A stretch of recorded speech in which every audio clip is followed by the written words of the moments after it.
시편 36편은 장르를 어떻게 특정하기가 쉽지 않습니다. 도움시인지 그리고 어떤 율법시인지 굉장히 장르를 특정하기 쉽지 않아요. 그런데 그 구조는 악인의 그 특성과 하나님의 성품을 대조해서 얘기하고 있죠. 마치 시편 1편이랑 좀 비슷해요. 악인의 길을 얘기하는 것과 의인의 길을 얘기하는 거랑 좀 비슷한데 마지막 결론이 좀 다르죠. 결론은 어찌되었건 악인에게서 자기가 자유하게 되기를, 구원을 받기를, 악인이 나를 어떻게 이렇게 지배하지 못하게 하도록 하나님께 도움을 간청하죠. 이런 의미에서는 도움시인 것 같습니다. 좀 약간 그 히브리 시들이, 유대인들의 시들이 조금 우리 일반 그 서구 문화에서 유래했던 그 시들과는 그 궤를 좀 많이 달리해서 여러 가지의 그 요소들이 한 시 안에 다 들어간 경우가 너무 많아요. 그래서 오늘 특별히는 하나님의 성품 그리고 악인의 특징들 그걸 나누면서 하나님에 대해서 우리가 주목해 볼 것은 하나님은 성품과 하나님이 하시는 일이 동일하다. 우리가 이 부분에 대해서 한번 나눌 필요성이 있습니다. 여러분 하나님께서 하시는 일이 우리에게는 어떻게 받아들여질까요? 여러분 하나님이 우리에게 무엇을 하셨죠? 많이 이것저것 이것저것 많이 하셨죠. 하지만 여러분이 대표적인 한 사건 딱 이렇게 하신다면 예수님 우리에게 보내주셨습니다. 그리고 그 예수를 내가 믿게 하셨습니다. 예수 믿기 전에 우리에게 2000년 전에 돌아가셨던 예수 그리스도가 도대체 무슨 상관이 있겠습니까?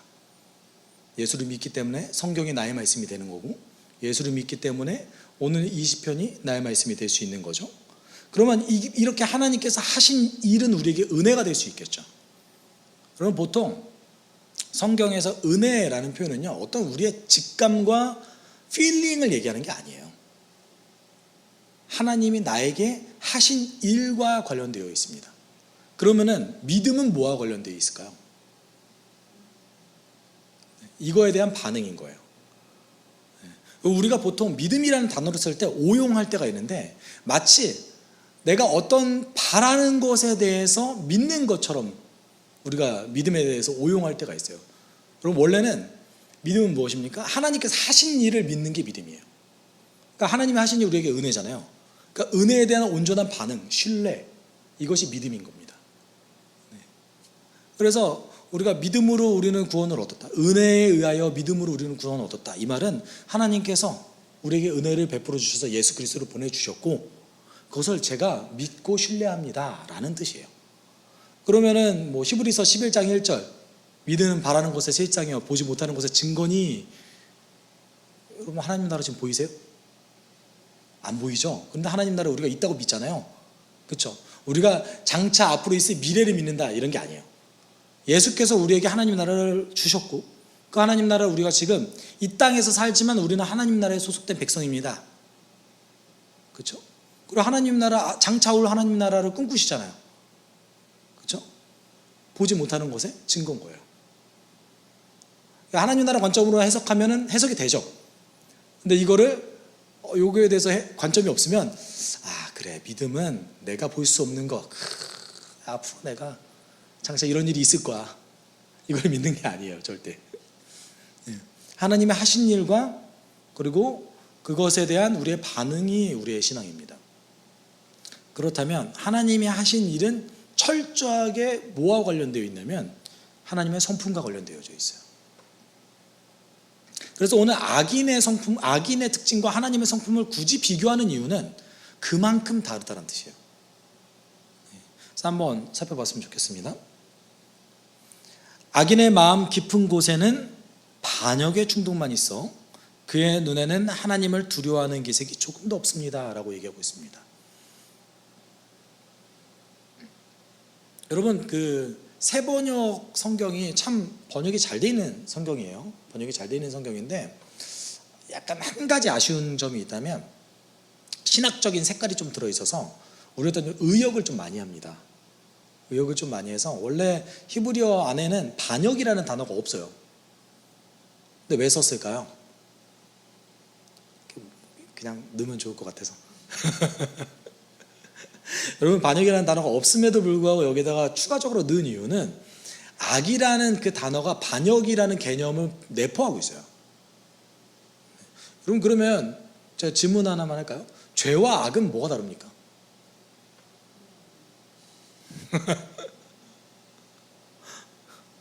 우리가 구약 성경을 읽을 때 개념 정리가 정말 중요하거든요. 죄와 악은 뭐가 다릅니까?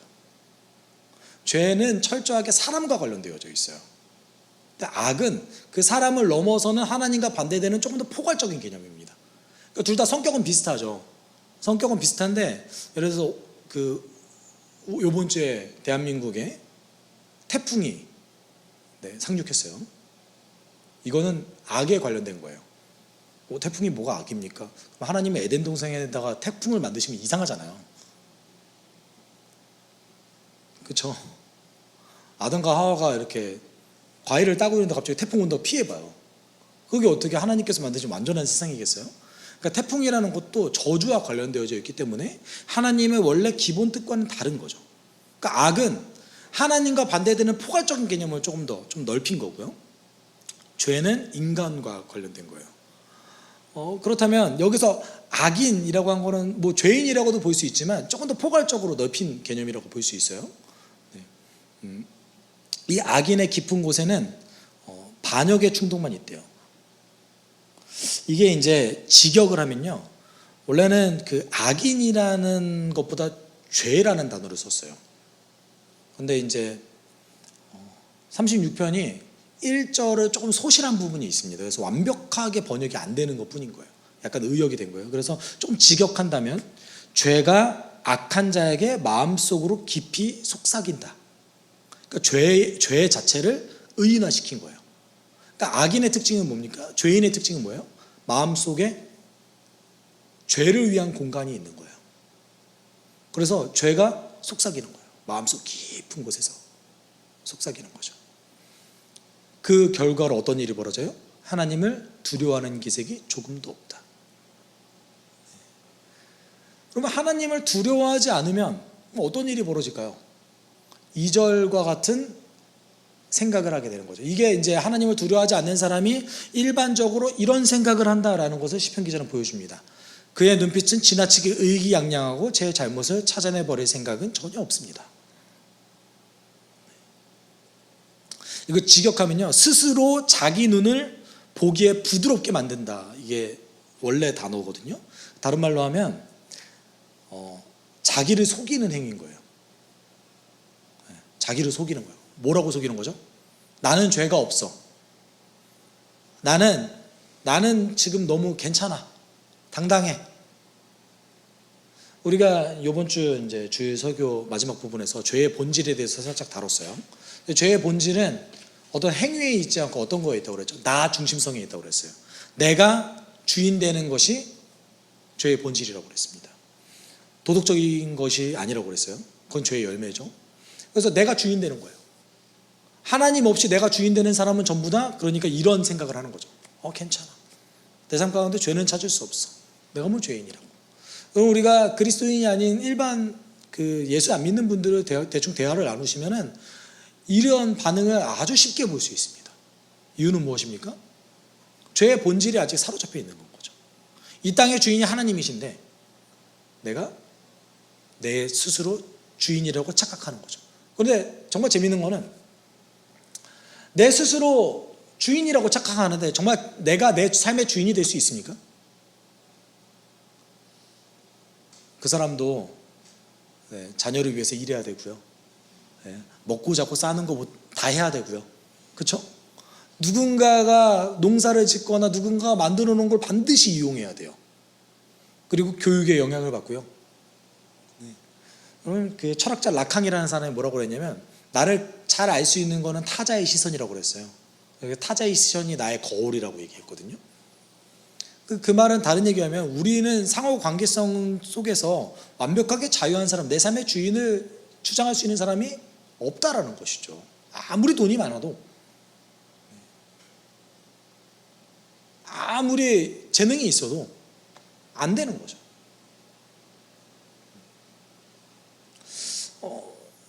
그렇기 때문에 그 행위 자체가 내 삶의 주인이 나다라고 얘기하는 행위 자체가 자기를 속이는 행위인 거예요. 이런 사람들은 3, 4절과 같은 일을 한대요. 실제적으로 그의 입에 나오는 말이란 사기와 속임수 뿐이니 슬기를 짜내어서 좋은 일을 하기는 이미 틀렸습니다. 잠자리에 들어서도 남 속에 궁리나하고 범죄의 길을 고집하며 한사코 악을 버리려고 하지 않습니다. 물론 예수를 믿지 않는 분들 중에서는 이렇게 안 사는 분도 있어요. 근데 오늘 시편 기자가 얘기한 악인은 이렇다라는 거예요. 오늘 시편 기자가 고발하려고 하는 악인은 사기꾼이에요. 사기꾼. 어떻게든 사기를 치려고. 근데 이것만 보면 사실은 그동안에 시편에서 얘기했던 그 수많은 악인들보다는 좀 약하지 않나요? 좀 약한 악인 같지 않나요? 네. 약해 보이잖아요. 왜냐하면 그 전에 우리가 함께 다뤘던 시편에서는 목숨의 위협이 막 있고, 그리고 의도적으로 이유 없이 공격하고, 심지어 나랑 정말 친했던 사람인데 나를 이유 없이 공격해서 나를 정말 목숨을 해하려고 하고, 이런 원수 같은 정말 끔찍한 일들, 그런 것들을 이제 고백했거든요. 근데 오늘은 그냥 속이기만 한대요. 네. 어떻습니까, 여러분? 좀 덜한 것 같죠? 네. 여러분, 이 악인이 하는 속임수는요, 오늘 시편 기자가 얘기했던 이런 속임수는 그리스도인 또는 하나님의 백성을 죄 가운데로 인도하는 유혹과 관련되어 있는 속임수를 얘기하는 거예요. 네. 어찌 보면 뭐 우리가 쉽게 적용하면 내 믿지 않는 친구가 나를 죄로 인도하려고 하는, 야 괜찮아 다 그런데 뭐 정말 많이 볼 수 있는 거잖아요. 특히 남자 성도님들. 네, 저를 너무 틀어지게 보시고. 네, 그러게요. 그런 일이 너무 쉽게 보일 수 있죠. 죄 가운데로 인도하는 그 유혹과 사기, 속임수. 여자 성도님들은 그런 거 없으신가요? 저는 이제 아주 많은 것 같아요. 일단 자녀 교육할 때 옆에서 하나님의 방식과 다른 어떤 속임수들이 너무 많지 않습니까? 네, 그렇죠? 저도 이제 아이 보미가 처음 태어났을 때 아내가 저에게 그러더라고요. 아, 우리 그 책 전집을 좀 사놔야 되는 거 아니냐. 애가 글을 읽으려면 한 5년쯤 남았는데 왜 지금 사지? 근데 이제 친구들은 이미 다 사놨다 이거예요. 이런 하나님과 방식이 아닌, 하나님의 방식이 아닌 수많은 유혹들이 우리를 어떻게든 공격하기 위해서, 제가 친구를 끊으라는 얘기가 아닙니다 지금. 그러니까 하나님을 멀리하고 그리스도인이 아닌 분들, 또는 죄의 본질에 아직도 살펴서 나 중심성 안에서 살아가는 사람들은 이런 세상이 지배하는 원리 가운데에서 그대로 하면 될 줄 아는 거죠. 될 줄 아는 거죠.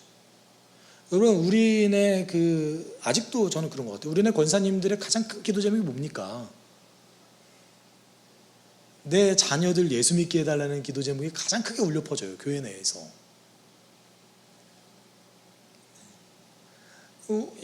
이런 부분에 대해서 사실은 얘기하고 있기도 합니다. 그러면 이런 종류의 사람, 이런 악인의 종류의 사람에 대해서 로마서는 이렇게 얘기했죠. 사람들이 하나님을 인정하기 싫어하므로 하나님께서는 사람들을 타락한 마음 자리에 내버려 두셔서 해서는 안 된 일을 하도록 놓아두셨습니다. 죄의 본질 가운데 사로잡힌 사람이 이렇다는 거예요. 하나님을 모르지도 않아요. 인정하기 싫을 뿐이야. 내 주인이 아니라고. 하나님이 내 주인이 아니라고 그렇게 얘기하고 다니는 거죠. 하나님 인정하기 싫은 거예요. 하나님께서는 그들의 선택을 굉장히 존중해 주세요. 네, 그대로 내버려 두시죠. 네. 그들이 로마서에 따르면 뭐라고 얘기합니까? 그들은 이와 같은 일을 하는 자들은 죽어 마땅하다는 하나님의 공정한 법도를 알면서도 자기들만 이런 일을 하는 것이 아니라 이런 일을 저지르는 사람을 두둔하기까지 합니다. 그런 거죠. 뭐 나만 그런 거 아닌데 뭐. 모든 사람도 이렇게 하는데 뭐. 아무리 양심의 가책이 있어도 그렇게 살아간다는 것이죠. 이것도 역시 자기 기만, 자기 속임수 안에 들어가는 거죠. 반대로 하나님 어떤 분이십니까? 주님의 한결같은 사랑은 하늘에 가득 차 있고, 주님의 미쁘심은 궁창에 사무쳐 있습니다. 주님의 의로우심은 우람한 산줄기 같고, 주님의 공평하심은 깊고 깊은 시명과도 같습니다. 주님은 사람과 짐승을 똑같이 돌보십니다. 뒤에 보면 좀 오해할 수도 있는데, 사람과 짐승을 똑같이 돌보신다는 게 똑같이 여기신다는 뜻 아닙니다. 똑같이 여기신다는 뜻이 아니라 동일하게 하나님의 피조물로서 보호하신다는 뜻이에요. 근데 여기서 나오는 하나님의 성품에 대해서 얘기하고 있어요. 처음에 사랑, 미쁘심이 어떤 말이죠? 믿을 만하다, 신뢰할 만하다. 조금 이제 신실함으로 번역하면 조금 더 정확해요. 근데 일부러 이 단어는 좀 살려놓은 것 같아요. 왜 그런지는 모르겠어요. 이뻐 보이나 봐요, 단어가. 되게 아름다운 단어로 여기시나 봐요, 많은 분들이. 저는 이거 20대 애들 100% 뭔 말인지 모를 텐데. 네. 주님의 의로우심, 의죠. 의는 어떤 종류의 거죠? 옳고 그름을 판단하는 능력과 관련되어져 있어요. 네. 하나님은 자연스럽게 의가 되시는 거죠. 하나님 뜻 자체가 옳은 거예요. 그냥 자연스럽게 되시는 분. 그리고 뒤에 나오는 공평은 정의와 동일한 단어인데, 정의라는 건 어떤 것입니까? 이게 옳고 그름이 우리들 사이에 적용되는 걸 얘기해요. 사실은 그래서 공평하심이라는 단어가 나오는 거는 심판과 관련되어 있습니다. 공평하게 적용하시는 하나님. 사랑하시고 그 사랑하시는 자녀들에 대한 약속을 끝까지 신실하게 지키시고, 옳고 그름을 분명하게 판단하시고, 그리고 우리에게 공평하게 적용하시는 하나님. 이에 대해서 오늘 시편 기자가 이야기하고 있습니다. 동시에 뭐로 빗대서 얘기했죠? 하나님이 만드신 그 피조물에 빗대서 하나님의 성품을 얘기했죠.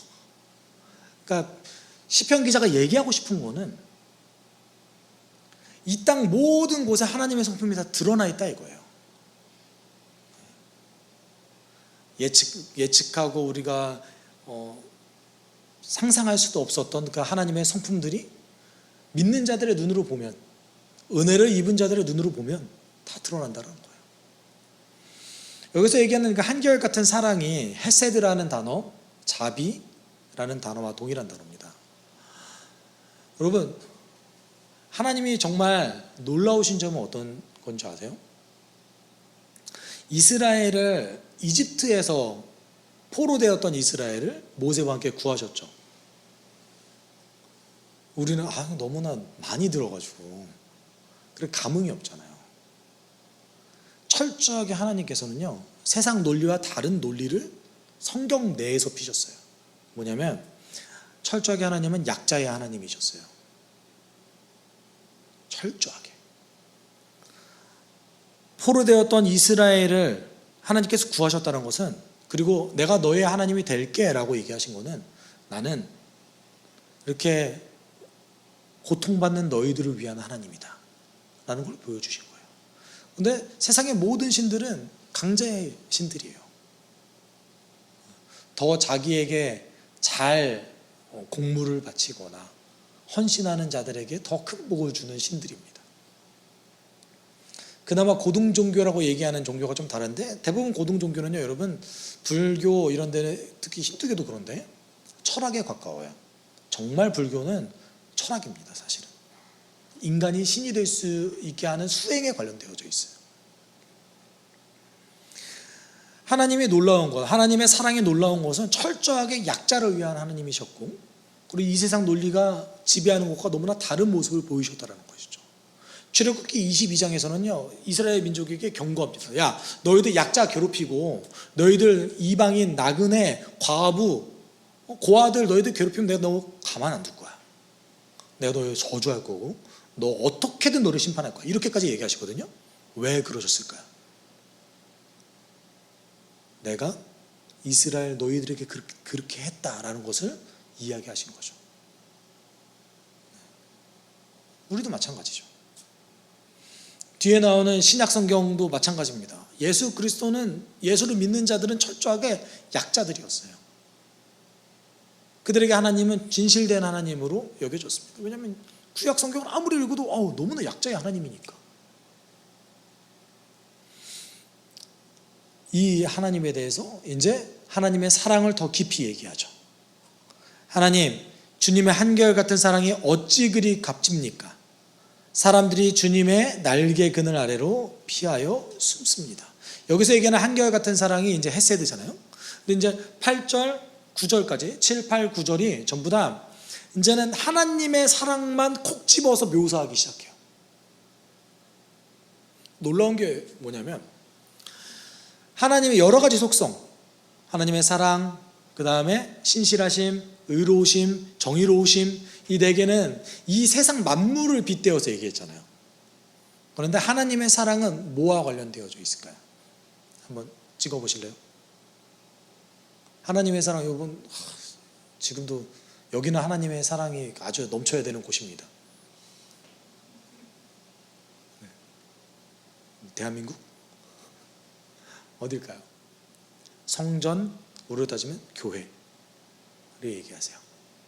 그래서 주님의 집에 있는 기름진 것으로 그들을 배불리 먹고 주님이 그들에게 주님의 시내에서 단물을 마시게 합니다. 생명의 샘이 주님께 있습니다. 우리는 주님의 빛을 받아 환히 열린 미래를 봅니다. 시편 기자가 얘기하고 싶은 게 뭡니까? 다른 것은 다 자연 만물 속에서 우리가 알 수 있는데 하나님의 사랑, 하나님의 자비, 헤세드, 그 언약적 사랑, 하나님의 약속, 그 상징들이 다 어디에 들어가 있대요? 교회에서 찾아볼 수 있다는 거예요. 성전에서 찾아볼 수 있다는 거예요. 여러분, 그 실로에 원래 성막이 있었고 그 성막을 다윗이 다윗의 성으로 가져왔어요. 그래서 막 너무 기뻐서 춤을 췄잖아요. 그게 너무 좋아서, 언약궤가 내 성에 들어왔다는 게 너무 좋아서. 근데 하나님을 예배하는 성막이 따로 있었음에도 불구하고 왜 성전을 다시 건축했을까요? 다윗은 그렇게 얘기하죠. 나는 이렇게 번듯한 성이 있는데 하나님께서 집이 없으시니까 이거 건축해야 되는 거 아닙니까? 하나님, 제가 하게 해주세요. 사실 다윗은 그 외에도 사적인 욕심이 하나 더 있었어요. 나쁜 욕심은 아니었어요. 나쁜 욕심은 아닌데 사적인 욕심이 하나 더 있었는데 그 사적인 욕심이 뭐냐면 모세와 같은 경험을 하고 싶었던 거예요. 다윗이. 성막이 지어졌을 때 하나님이 강림했던 그 모습이 이번에도 있겠지. 내 조상 선지자 모세가 했던 것 같은 일들이 나에게 벌어지겠지. 너무나 사모했던 거예요. 그거를. 법궤가 왔을 때도 그렇게 기뻐 춤출 정도면 그게 얼마나 좋겠어요. 다윗 입장에서. 하나님이 싫다고 하셨죠. 그리고 솔로몬을 통해서 성전이 건축되어졌습니다. 굳이 왜 해줬을까요? 하나님이 그런 건축물이 필요했을까요? 아니요. 진실되게 출애굽이 완성됐다라는 것의 상징물인 거예요. 이동하는 장막을 들고 다녔던, 언제든지 이동할 수 있는 예배당을 들고 다녔던 이스라엘에게 이제는 더 이상 이동할 수 없는 하나님의 건축물을 지었다라는 것은 이제 더 이상 우리는 포로가 아니다. 그 상징물인 거예요. 솔로몬 됐을 때 이제 괜찮다. 그거였던 거죠. 이 성전 안에 뭐가 있다는 거예요? 하나님의 헤세드가 있다는 거예요. 신명기에 보면 이스라엘은 오로지 성전에서만 가서 제사할 수 있었습니다. 왜 그랬을까요? 요 헤세드 때문에 그래요. 너희들은 성전에 와서만 나를 누려라. 그리고 나를 누리고 나서 너희 가정으로 그 거룩함을 들고 가. 성전에서 내 성품을 함께 누리고 내 사랑을 함께 누리고 그 마음을 가지고 너희들 집에 가고 너희들 고향에 가서 그렇게 살아. 이런 뜻을 갖고 있었던 거예요. 그게 이제 조금 어렵게 말하면 중앙성소 사상이거든요. 이것도 이제 좀 신학자들은 또 어렵게 말해서 거룩의 확장 뭐 이런 얘기를 해요. 이런 말 좀 안 써줬으면 좋겠어요. 좀. 하나님의 성품 내가 받고 하나님의 사랑을 내가 마음속에 간직해서 감사해서 제사도 드리고 죄 용서의 제사도 드리고 죄 용서 받아서 어떻게 하는 겁니까? 이 기쁜 마음으로 다시 가는 거예요. 내 집에 가서. 이게 교회 역할 아닙니까? 그렇죠? 이게 교회 역할이죠. 그래서 하나님의 사랑에 대해서 강조할 때 성전을 강조한 거예요. 그리고 10절에 이렇게 고백하죠. 우리 함께 같이 읽을까요? 시작. 주님을 사랑하는 사람들에게는 주님께서 친히 한결같은 사랑을 베풀어 주십시오. 마음이 정직한 사람에게는 주님의 의를 변함없이 베풀어 주십시오. 아멘. 여기서 원래 쓰여진 단어는 계속해 주십시오라는 단어인데 이게 또 다른 뜻이 하나 더 있었어요. 그게 뭐냐면 확장시켜 주십시오라는 단어가 있습니다. 확장시켜 주십시오라고도 번역할 수 있어요. 그래서 어떤 걸 확장시켜 달라는 얘기냐면, 그러니까 베풀어 주십시오, 베풀어 주십시오 두 번 사용했잖아요. 그래서 원래는 확장시켜 주십시오, 확장시켜 주십시오거든요. 확장시켜 주십시오, 뭐뭐과 뭐뭐를 이거예요. 그래서 확장시켜 주십시오, 하나님의 사랑과 하나님의 의를요. 내 안에 당신의 사랑과 당신의 의를 내 마음 가운데서 그리고 나의 삶 가운데서 나의 삶의 모든 영역에서 확장시켜 주십시오.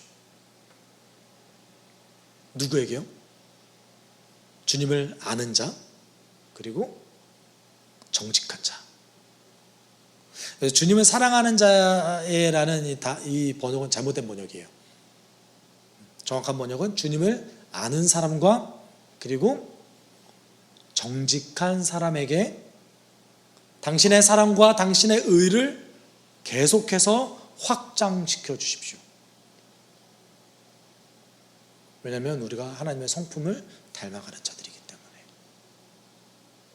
여러분, 우리에게 임한 하나님 나라 어떤 속성을 갖고 있죠? 겨자씨가 상상할 수 없는 크기로 커지는 확장력과 잠재력을 가지고 있죠. 하나님의 사랑과 하나님의 성품, 하나님의 의가 여러분에게 들어가면 그 삶의 영역에서 확장할 수밖에 없는 거예요. 이것을 요구하고 있죠. 그리고 마지막에 간청합니다. 오만한 자들이 발로 나를 짓밟지 못하게 하시고 악한 자들이 손으로 나를 휘두르지 못하게 하여 주십시오. 그때 악을 쌓는 자들은 넘어져서 다시는 일어나지 못한다. 여러분, 우린 지금 하나님 나라를 살아가고 있잖아요. 적어도 이 시편 기자는 하나님 나라를 살아가는 자가 아니었어요. 그렇죠? 아직 하나님 나라가 열리지 않았으니까. 예수 그리스도께서 오시고 하나님 나라가 열렸잖아요. 그리고 우리는 하나님 나라 살아가고 있어요. 이 세상을 살지만 우리는 하나님 나라에 속한 백성들입니다. 여기서 오만한 자들이 나를 발로 짓밟는다는 게 어떤 뜻이냐면 이 사람들이 나를 속임수로 또는 나를 이렇게 엮어내므로 승리하지 못하게 해주십시오. 저들이 나에게 승전가를 부르지 못하게 해주십시오. 저 사람들이 나를 발로 짓밟아서 내가 패배자가 되지 않게 주님 도와주십시오. 나의 삶을 휘둘지 않게 도와주십시오. 왜냐하면 저들은 지금 속이고 있습니다. 여러분, 우리가 하나님 나라를 살아간다고 얘기하지만 하나님 나라 원리대로 살아가기에 우리 가운데 있는 속임수들이 얼마나 많이 있습니까? 공격들이 얼마나 많이 있습니까? 내가 하나님 나라를 살아가지 못하게끔 만드는 것들이 얼마나 많이 있습니까? 그때 우리에게 필요한 것이 무엇입니까? 하나님의 성품을 닮아가는 거죠. 하나님의 약속, 사랑, 정의, 의, 그거를 내가 닮아가려고 노력하는 거죠. 그랬을 때 우리 가운데 뭐가 확장됩니까? 그의 성품이 확장되어져 가는 거죠. 우리가 시편 이 기자의 기도를 그래서 배워야 됩니다. 하나님, 당신의 사랑 내 마음 가운데 심어주시고 확장시켜 주십시오. 그리고 예배 올 때마다 당신의 사랑 느끼게 주님 도와주십시오. 매주 올 때마다 당신의 사랑 더 느끼게 주님 도와주십시오. 언제까지 우리가 영적 아이로 있을 수 없습니다. 하나님 나라를 살아가는 그 신실한 백성으로 나를 인도해 주십시오. 우린 이렇게 기도해야 돼요. 우리 함께 기도할 때 하나님, 당신의 성품 닮길 소망합니다. 당신의 성품을 닮았을 때 내가 유혹을 물리치고 오늘 하루도 하나님 나라 살아가는 백성이 될 줄 믿습니다.